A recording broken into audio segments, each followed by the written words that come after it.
to be non-judgmental and objective is one of the most difficult things to train our minds to do. Yeah, I think after the election, that was sort of a big thing for me.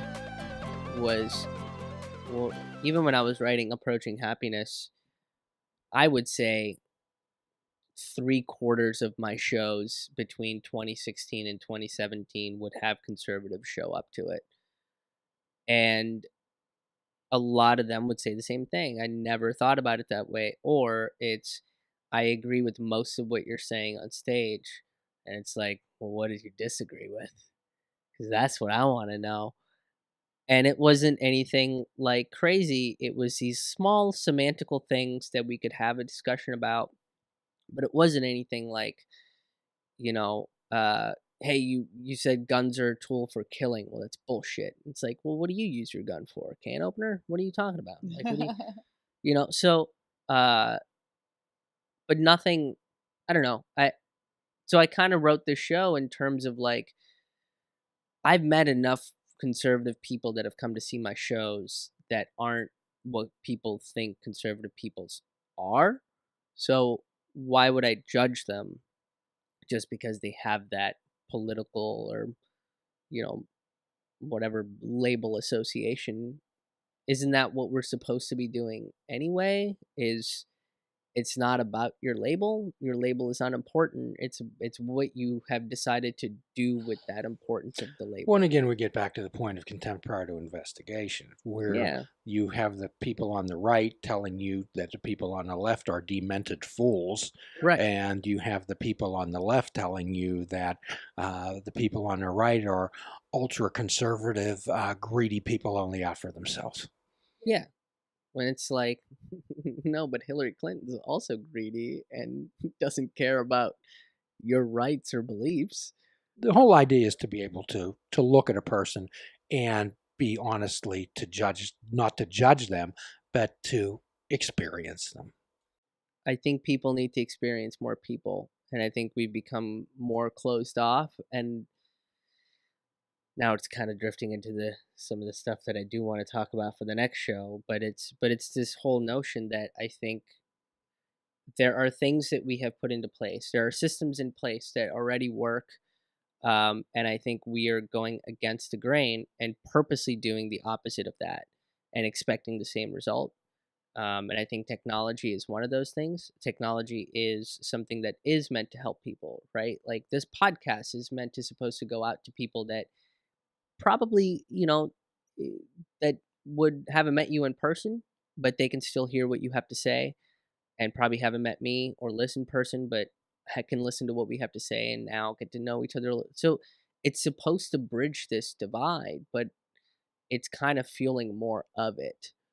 And I think it's the misuse of technology that's doing that. Well, it's if we use technology as a tool, that's fine. However, when we become a tool of technology, then there's a problem. Yeah. That's kind of, I think and it's also becoming a measure of exploitation more than it is a tool to benefit and better our lives. When you have algorithms that are, controlling what political data you see and taking all of your interactions and selling them to either a marketing company or a political firm or a different candidate, it's not really using technology the right way. And that goes right back to, what was it? Monetary value? Yeah. The ranking system based on how much money you're making. So what's making money right now is not beneficial to humanity as far as like algorithms and political things. But that's what's making the money. Yeah. So I feel like that kind of beats down the monetary hierarchy theory. Well, it's not even a subtle form of manipulation. It's blatant. I mean, didn't we get to a point where subliminal advertising was illegalized in this country? Or like everywhere, right? There was a big push that you can't have subliminal messages in advertising. Sure, it used to be in the movie theaters. They'd pop a picture of a popcorn or a Coca-Cola, or somebody dying of thirst in the desert. Right. And it's like, you can't do that anymore, but we have no problems doing that with stuff on the internet. But it's not flashing a little popcorn thing. It's looking at things that you're either concerned about or what have you, Deeper. and then it's a lot deeper, and it's like it's using your own. I keep saying this, and a bunch of people have gotten mad at me about it, which is why I'm like, I think I'm onto something. But it's like the media has more control over your emotions than you do, and the media being corporate news, advertisement, corporations in general, and anything you take in, that has more control over your emotions than you do. They know how your emotions work.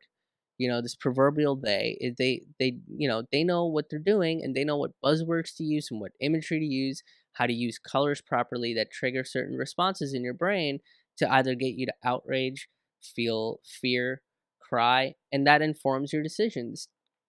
And that, again, it's like more that is, it has more monetary value to do that, because engaging in those negative emotions and trying to get people to make decisions out of that is more financially beneficial for them, but it's planetarily and humanitarianly,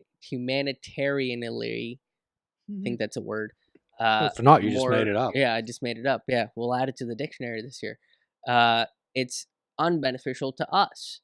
It has no benefit for making the planet a better place or for helping humanity grow and progress.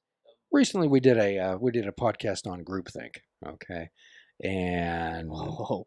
so that's kind of what people get caught up in. So tell us about this vacation. I want to hear about Yeah. that. You've been planning a lot of it.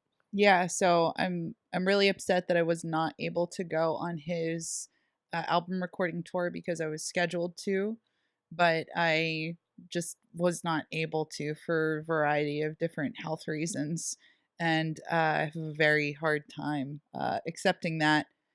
But in the meantime, I did a lot of scheduling for the honeymoon. So he was born in Mumbai, and we're basically staying where he grew up in Mumbai, which is really exciting to me. His grandfather's there, and we're visiting his aunt and uncle in Bangalore. I'm trying to say the proper titles. Like he says Bombay, and it bugs me because Mumbai is like That's what I the grew up with. Indian Yeah. title. But So it's a weird, like after I left. it's a weird juxtaposition. Like I don't want to use the English words, and he's determined to still use them because that's what they were. Yeah. How long did you need to wait? And he says that. And then his family is from southern India, so we're going to Tamil Nadu, which is like the southernmost state, where he doesn't have living relatives that we know of anymore. I don't think, but there's a lot of them, so I don't want to say for sure. And that's where we're gonna like stay on the beach. On my geography is not great, so I can't remember if it's the Bay of Bengal or the Arabian Sea. I think it's the Bay of Bengal.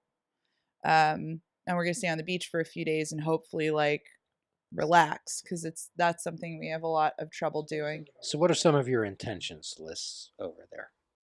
I want to study his language. His language is Tamil, so I'm really excited to be immersed in that. There's traditional Indian clothing that I want to get more, like saris. They're not easy to wear, and I have an excuse to wear them all the time and get used to wearing them, and get access to them. So yeah, and then actually figure out a little bit of what's going on, because there's a lot of misconception, and I don't think you are really going to know until you're there. And even then, we're staying mostly in large cities, so it's not like we're going to go there for a month and understand India. And this kid's pretty Americanized, dude. Like I don't think he wants to admit it a ton, but he is. Me? Yeah, you. I know I'm Americanized. Bay of Bengal is where our we'll beach, be on the Bay of Bengal. Yeah. Okay. Well, We'll be there for 1 month. Oh, wow. That's Mhm. cool. And when you come back, we're gonna take a weekend off when we come back, and then I'm gonna do some shorter tours. Not like pretty much 3 to 4 days out and then back home. Spending some time in Pittsburgh over the summer, because we didn't get to do that last year, especially in our new house. So I'm really excited about that, because Pittsburgh in summertime is awesome, but also because it's festival season, so like venue booking isn't awesome in the summertime. I might take like a month and go stay up in Montreal or something. I'm big on languages, so I've studied French for years and never mastered it. And I'm studying Tamil, his language too. So, and we're also visiting like a French Tamil city Yeah. called Pondicherry. Like, Colony. yeah, so they speak French and Tamil. So I'm like, okay, so you have Creole, which is French, right? But it's different. And Montreal French is different from Parisian French is different from. And I'm like, what accent do they have? What kind of R do they make? You sound real excited about I'm it. so excited for that. She's big into the languages and stuff. So we do have a number of listeners and we do have a number of followers on the tweet world from India, actually. So you're very active on Twitter. So perhaps you can meet some of the folks over there. Yeah. Oh wow, like your Indian listeners? Yes. That sounds really cool. That'd be rad. Mhm. That'd be really cool. Some of the folks that are many of them follow on Twitter. That's awesome. Mhm. Mm-hmm. So Yeah, that'd be a nice thing if you could maybe take some pictures over there or send them back to us. yeah, she's gonna. Yeah, I feel like Liss is gonna take a lot more pictures than I do. You're hoping, kind of a picture hound. yeah, I do. You're very I really like particular photos. about That's it. another art form I really enjoy, but did not focus fully on because of really want to do music. But I hope to have some personal connections made. I already made one friend on couchsurfing, couchsurfing.com. It's Oh a yeah, really great resource. I forgot about her. Places to Couchsurfing.com. stay. Mm-hmm. So you can stay with people. It's like it happened before Airbnb, and then Airbnb monetized it. So it's the non-monetized original version of Airbnb or something. But we've 99% had amazing luck with it. We've made a ton of friends staying with them on Couchsurfing. Yeah, I still keep But in I'm touch hoping with to a meet bunch up of with people. her because she lives in Mumbai and she speaks Tamil and she's super cool. And I was thinking about contacting other people through Couchsurfing just so we can make like friends our age like in advance. And then if we usually I make friends at shows. So and we're trying to still research open mics and stuff like that. I was working on booking one show just to book one show, but it's been really difficult. Yeah. And international emails seem to be a difficult thing because they'll just shoot you into the spam folders. So we're working on stuff like that too. But I would also be completely fine with just taking a month off. Which is really rare for him, so I'm okay with taking advantage of that. Yeah. I don't. And I'm so burned out from last year. So taking that hard reset for both of us is probably going to be something that's beneficial to our health. Well, I've spent my entire life, every time I make a big step, I think, oh my gosh, like, you know, what if I never get the chance to do that? And it's important, I think, to keep that in mind. But every time I've done something really big and I feel really good about it, I think, what do I do to top this? And now that I released an album, recorded an album, got married, and went cross country all in 1 year, I think I've finally gotten past that, where I don't really care. Like, I don't even want to top that. That was way too much. If anything, I don't ever want to do anything like that again. So I might stop looking at things like, oh, how do I top this anymore? I think I've gotten there, maybe not, but yeah, what I'm spacing things out so that they're more reasonable and I'm not exhausted, so that I can fully experience and enjoy those things and not just feel like I'm running in and running out, because that's not fully living life, I don't think. I think that's a wonderful philosophy. Sometimes we help people learn to disconnect to connect. Yeah. Sometimes when there's too many plugs plugged into the electric circuits, it can cause some problems. Yeah. So sometimes we have to pull the plugs. Plant more flowers, pull more weeds, Liss. That's the whole idea. So before we end this delightful talk, tell us a little bit about how the folks out there can contact Liss Victory, her band, and of course we have links on the site to purchase your. The best way to purchase things from artists, to purchase recordings from artists that I know of right now, is through Bandcamp. So I'm LISS Victory.bandcamp.com. Bandcamp, because they give the artists back something like 80 or 80%. more Yeah, percent, something like that. whereas iTunes keeps the 80%. So, I mean, if you want to use iTunes and that's what's easy for you, that's fine. I'm on iTunes as well, Liss Victory, also on Spotify, at Liss Victory on Twitter and Instagram, and lissvictory.com. And I have a pretty fun Google search too. So if you want to just Google me, there's some cool stuff there Isn't too. there ever? Yeah. And then the conglomeration of all of it is on the website. So lissvictory.com is a great place to find stuff. I don't know exactly how we got hooked up together. Maybe it was through Mike, but I remember Googling you and looking at stuff, and I thought to myself, I have to meet her. That's awesome. Yes. I I've have done to meet well. her. I have to meet her. Mission accomplished. And yourself, Krish? My website is ramennoodlescomedy.com. That's RAMAN noodlescomedy.com. And then you can find all of my social media stuff at Krish Mohan, haha. Yeah, and then same thing, Bandcamp is the easiest way, and I put out a bunch of stuff on there that you probably won't find on iTunes or anything. So to find for your new album? Yes, that it'll be there, and I'm doing kind of a big crazy release thing where I'm putting out I recorded in 6 different cities, and each venue and each city kind of have their own special little flavor about them. And, I want to capture the essence of what it is to come to see a live show, which means that there are things that don't go on script or the audience reacts differently. So there are subtle nuances that are different between each city.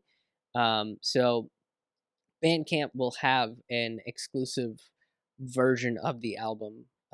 Same thing with iTunes and Spotify and all that stuff, and then physical copy version of it and stuff. So if you go to ramennoodlescomedy.bandcamp.com, that's RAMAN noodlescomedy.bandcamp.com. We also both have Patreon subscription membership services. So that'll have another exclusive from him.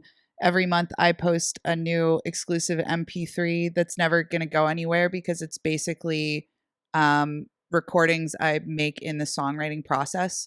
So they're generally not completed songs unless I put something else extra up there. But there's lots of exclusive song content on my Patreon page and a bunch of stuff on his Patreon page. So once again, Liss Victory is my Patreon, patreon.com/ right? Who are you, Krish Mohan? Haha. Yeah. MOHAN. Krish Mohan. Haha. That's HAHA because in Latin America it's JAJA to say haha. Yeah, because the J is. And I like language. It's fun. Well, we appreciate you arriving today and sharing yourself with us and our audience. I hope some people found that inspirational on going through and persevering through life and having your own goals and not particularly that concerned about what other people think or say about you. Other than wanting to connect with them and have a positive experience and a positive impact. Absolutely. Yeah. Absolutely. So we've always found you both very personable, very approachable, and you talk straight talk, which is what everyone could benefit from out there. Could benefit from out there. So for our listeners out there in the Twitterverse and all types of wonderland things, if you're coming out of the rabbit hole or going down the rabbit hole, we appreciate your listening. We appreciate any comments or criticisms. And if you have a story of your own that you'd like to tell about you being a human being and traversing through this reality, feel free to contact us. And as always, at the end of every show, we offer a free prescription. Fruits, nuts, and vegetables, unplug your television and take up fishing. And for a truly mindful experience, we suggest that you fish without bait. Forgive yourself, forgive another. Do a kindness for yourself. Do a kindness for another. Till all are free, none are free. Namaste.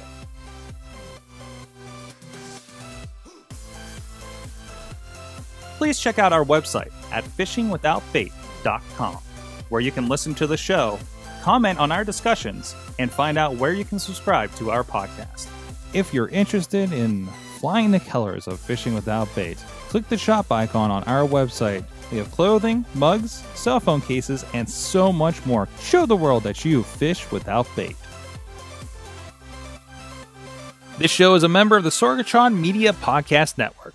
Find out more at sorgatronmedia.com.